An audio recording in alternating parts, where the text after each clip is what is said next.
हमारे यहाँ एक्शन भरपूर है एक्चुअली, रेंज के लिहाज से भी, लेवल्स के लिहाज से भी, पॉइंट्स के लिहाज से भी, फ्लोज के लिहाज से भी हमारा एक्शन ज़्यादा है। हमारा एक्शन ज़्यादा है ना। चलिए तो हमारे एक्शन पर ही करते हैं फोकस। सर थर्सडे को तो 8 पॉइंट से 20,000 ले गए। आप तो कहते हैं खैर लेवल होता है वो, जब भी आए, बट एक सेंटिमेंट के लिहाज से अब जरा बताइए, क्योंकि फिर फ्राइडे को थोड़ा साइजेबल करेक्शन हमने देखा काफ़ी समय बाद। आज भी गिफ्ट निफ्टी थोड़ा कमज़ोर दिख रहा है, नतीजों का भी रिएक्शन जिस पर बात करनी है। तो ये जो 20,000 की बात हो रही है, सेंटिमेंटल ही सही, कितना पास कितना दूर दिख रहे हैं? 6 दिनों तक लगातार बढ़ने के बाद आपको पहला कमजोरी का संकेत आया, और कमजोरी का संकेत जो आया दीप वो खाली अपनी वजह से आया है, न कि कहीं हमने कोई इंपोर्टेड संकेत नहीं लिया। और ऐसे संकेत थे जो किसी को नहीं पता था, यानी कि इन्फोसिस के रिजल्ट्स के बाद का गाइडेंस। तो शुक्रवार को मूड बिगाड़ने का काम इन्फोसिस और आईटी शेयरों ने किया। अब इन्फोसिस वर्सेस आईटी सेक्टर होता हुआ दिख रहा है, क्योंकि इन्फोसिस एकमात्र आईटी सेक्टर में ऐसा है जो कह रहा है कि भाई मेरा गाइडेंस कमजोर है, लेकिन इन्फोसिस के अलावा कोई भी ये मानने को तैयार नहीं कि गाइडेंस घटाने की जरूरत है। साल भर का जो गाइडेंस है हम निपट लेंगे, अचीव कर लेंगे, गिरते पड़ते मरते कूदते हम पहुंच जाएंगे वहां पर। अभी तक सबकी ये कमेंट्री है। तो अब दोनों में से कौन सही है, इसका फैसला कब होगा और कौन करेगा? इसका फैसला आईटी कंपनियों को ही करना है। कब करेंगे? अगली तिमाही के रिजल्ट में। अच्छा, अगर इस तिमाही के रिजल्ट में देखो, जो बाकी आईटी कंपनियां सोच रही है उनके लिए क्या पॉजिटिव हो सकता है? उनके लिए हो सकता है गार्टनर की रिपोर्ट कहती है आईटी स्पेंडिंग बढ़ेगी, ठीक है। कंपनियां बड़ी डील्स एक प्लेयर को देने के मूड में है। लार्ज विन डील्स अगर आप देखें तो इस तिमाही में कंपनियों को अच्छी मिली है। तो ये सारे फैक्टर्स जाते हैं बाकी कंपनियों के फेवर में, जो ये मानकर चल रहे हैं कि साल भर का गाइडेंस हम मेंटेन कर पाएंगे। लेकिन इन्फोसिस कुछ अलग देख रहा है।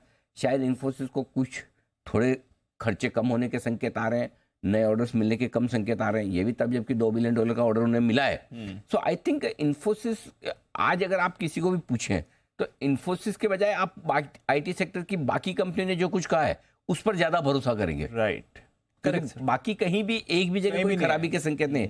तो लेट्स सी अपना इन्फोसिस की जनरल जो आम धारणा है कि कहते कम है करते ज्यादा है। हो सकता है उन्होंने बेंचमार्क नीचे सेट किया हो, थोड़ा एक्सपेक्टेशन लोअर की हो और अगले क्वार्टर से परफॉर्म करना शुरू कराएं। लेकिन ये जल्दबाजी होगी कि क्या होगा क्या नहीं होगा।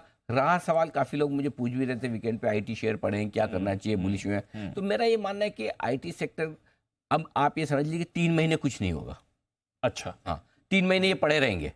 अगर ये आईटी में इन्फोसिस के नतीजे अगर आप देखेंगे तो आईटी के बेस्ट रिजल्ट है। सबसे बढ़िया रिजल्ट आईटी के दिग्गजों में इन्फोसिस के आए हैं अभी तक, राइट। लेकिन गाइडेंस उनका खराब था। तो अब ये गाइडेंस वाली बात का डिसीजन जो होना है कि इन्फोसिस सही है, बाकी आईटी कंपनी सही है, अगले क्वार्टर के रिजल्ट्स में पता चलेगा। और जब तक अगले क्वार्टर के रिजल्ट्स नहीं आते तब तक आईटी शेयरों में न बड़ी तेजी होगी न बड़ी मंदी होगी। ये ऐसे ही पड़े रहेंगे, नए ट्रिगर की तलाश में पड़े रहेंगे। तो अगर आपके इन्वेस्टमेंट्स हैं, पड़े रहने दीजिए। जब शेयर पड़े रहने दीजिए, अगले क्वार्टर के रिजल्ट्स के बाद डिसाइड करेंगे क्या करना है क्या नहीं करना है। ये इन्वेस्टमेंट वालों के लिए कॉल है। बाकी जिन लोगों को ट्रेडिंग के लिहाज से लेना देना है उनका तो खैर अपना अपना स्टॉप लॉस और अपने डिसिप्लिन के साथ होना चाहिए। लेकिन जो इन्वेस्टर्स हैं आईटी शेयर लेके बैठे हैं, और वैसे भी आपको याद होगा हम आईटी शेयर खरीदने की राय दे रहे थे, लेकिन साथ में एक ये राय भी बहुत क्लियर करते कि एक झटका और आईटी देगा, उसके लिए आपको पैसे बचा के रखने हैं, एक ही बार में सारा नहीं डालना है। तो वो झटका किस वजह से कब आता है, वो आता हुआ दिख रहा है इन्फोसिस का। लेकिन पैसा अभी नहीं डालना है, बचा हुआ आधा जो पैसा आपको डालना है आईटी शेयरों में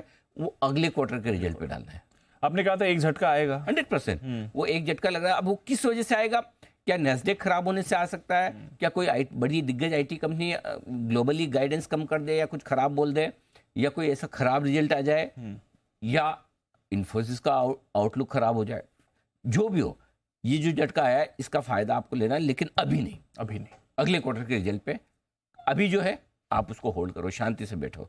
एक एक क्वार्टर के बेसिस पे आप पोर्टफोलियो चर्न नहीं कर सकते। Correct. और करना 10% नीचे अगर बेच के 12% 15% नीचे बेच के क्या कर लेंगे। सो आई थिंक अगले क्वार्टर के रिजल्ट के बाद अपन देखेंगे क्या करना है। ठीक है।